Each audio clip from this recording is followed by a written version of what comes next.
4 hours, the White House has been engulfed by fresh chaos. So do Trump supporters still back their man? Maria Pickering voted for President Trump. She's treasurer of the D.C. Republican Party, been around for a long time, very well known, a Republican activist. President still got your support? Absolutely, he has. Absolutely. I think this president is doing what he promised in his campaign I think he's working to keep his promises to the American people. And I think some of these so-called scandals are tempests in a teapot put out by his adversaries in the mainstream media and the other party to try to put him off his stride, if you will, on the eve of a very important trip abroad. Yeah, the mainstream media might be taking the lead, taking the tips and running with it because it's big news. It's important news. But obviously, there are people who are leaking this information. The president thinks these people ought to be tracked down and prosecuted. You agree with that?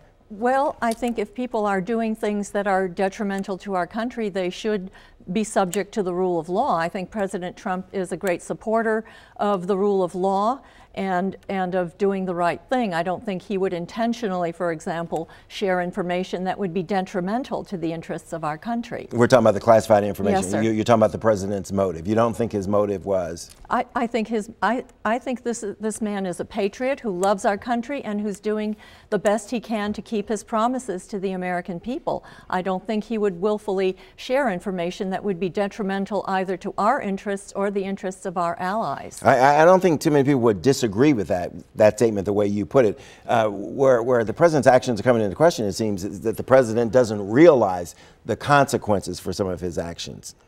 I don't think Mr. Trump is a stupid man. He's a very intelligent man. He's got an unprecedented track record of success in business. He's surrounded himself with people who are smart people who are going to help him work on his agenda. So I don't think he's being careless. I think he is doing what he thinks is in our best interests. What do you think about the people that work for the president? It seems like the president will do something. They will come out, either knock it down, defend it, say it's not true. Then the president comes back and he tweets out, that is true, I did do that, and here's why I did it. What do you think of the people that are surrounding the president that are working for him? Well, again, I look at Mr. Trump's track record in industry. He's got an unprecedented track record of business success.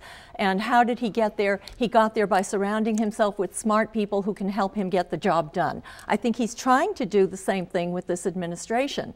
And as with any new management team, there's going to be a certain amount of process change. That's true in business, and it's true in the government as well. We've all been through changes in government and in businesses, large and small. And so there's a time when people are getting on board with what the new team wants to accomplish. And I think that's what's happening here. I think to characterize it as chaos is a bit extreme. Okay, Maria Pickering, we have to continue this conversation. Will you come back? I certainly will. Thank you. All right. No, thank you. Let's go to Topper for that forecast.